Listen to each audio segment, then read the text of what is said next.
দক্ষিণ কলকাতার গড়িয়ার তেঁতুলতলায় দিনের বেলায় চাঞ্চল্যকর খুনের ঘটনা। মৃতার নাম রূপবাণী দাস। স্থানীয় সূত্রে জানা গিয়েছে, রূপবাণী দেবীর বিউটি পার্লারেই খুন করা হয় তাকে। মঙ্গলবার দুপুর প্রায় 12টা 5 মিনিট নাগাদ রূপবাণী দেবীর স্বামী তাকে পার্লারের সামনে নামিয়ে দিয়ে যান। তারপরেই পার্লারে ঢোকে অভিযুক্ত যুবক। কিছুক্ষণ পরে পার্লার থেকে তার পরিচারিকা ফোন করে মৃতের স্বামীকে জানায় পার্লারের ভেতরে মারামারি চলছে। খবর পেয়েই স্বামী, ছেলে ও জামাইবাবু দ্রুত ঘটনাস্থলে পৌঁছে দেখেন চারিদিকে রক্তে ভেসে যাচ্ছে। কাশ্মীরি এক যুবকের সঙ্গে রূপবাণী দাসের সম্পর্কের টানাপোড়েনের কারণেই এই জোড়া খুন।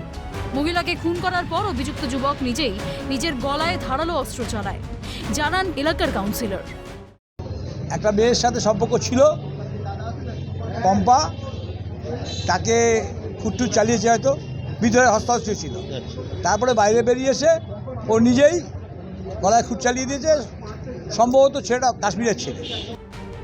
অভিযুক্তকে চেনেন না বাড়ির কেউ, তবে তাদের দাবি এই যুবকের সঙ্গেই মাস তিনেক আগে বাড়ি ছেড়ে চলে গিয়েছিলেন রূপবাণী দেবী। বলছে তারা প্যান কার্ড দেখে বলছে ওর বাড়ি নাকি পাটনায় ছিল। এই যেই গাড়ি কাটাপুকুর নিয়ে যাবে সেই ড্রাইভারকে জিজ্ঞেস করলাম। উনি যেটা বলছিলেন যে এই রূপবাণী দাস তিনি কিন্তু 3-4 মাসের জন্য চলে গেছিলেন, কোথায় গেছিলেন আগে সেটা জানি না, সেটা আমরা জানি না। বাড়ির লোক অনেক ফোন করেছে, মাঝখানে এসেও ছিল, মাঝখানে এসেছিল। তারপরে ছেলেটা আবার জোর করে নিয়ে চলে গেছে।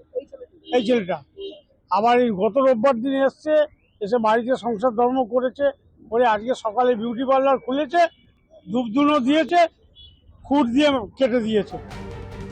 মহিলা ঘটিত কারণেই এই খুন দাবি স্থানীয়দের। একটা মহিলা ঘটিত সম্পর্ক আগেই ছিল, যেটা শুনলাম এই পম্পা বলে মেয়েটা বোধহয় ছেলেটার সঙ্গে চলেও গেছিল কিছুদিন। এখন এই ছেলেটা আবার এসছে, কি হয়েছে আমিও জানি না। ছেলেটা প্রথমে মেয়েটাকে ভেতরে কুট্টুর চালিয়েছে, তার নাকি খুব খারাপ অবস্থা, বাঁচবে কিনা জানি না।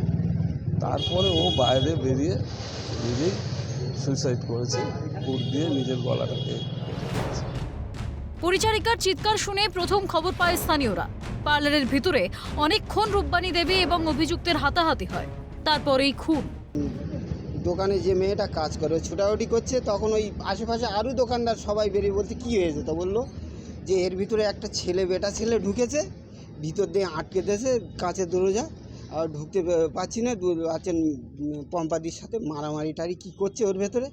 তখন সবাই দূরে দাঁড়িয়ে আছে, কেউ আর ভিতরে যাওয়ার সাহস পাচ্ছে না। বলছে ওর স্বামী, ওর ছেলে বাড়িতে খবর দে, এবং ওই ও নিজের ছেলে, বড় ছেলে, দুজনে ঠেলে ঢুকেছে।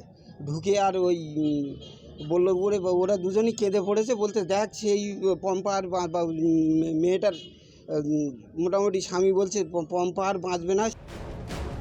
দিনে দুপুরে এই ধরনের হত্যাকাণ্ডে এলাকার নিরাপত্তা নিয়েও প্রশ্ন তুলছেন সাধারণ মানুষ। তবে সম্পর্কের টানাপোড়েনেই যে এই খুন তা কার্যত পরিষ্কার। জাহিদ মিস্ত্রির রিপোর্ট, ক্যালকাটা নিউজ।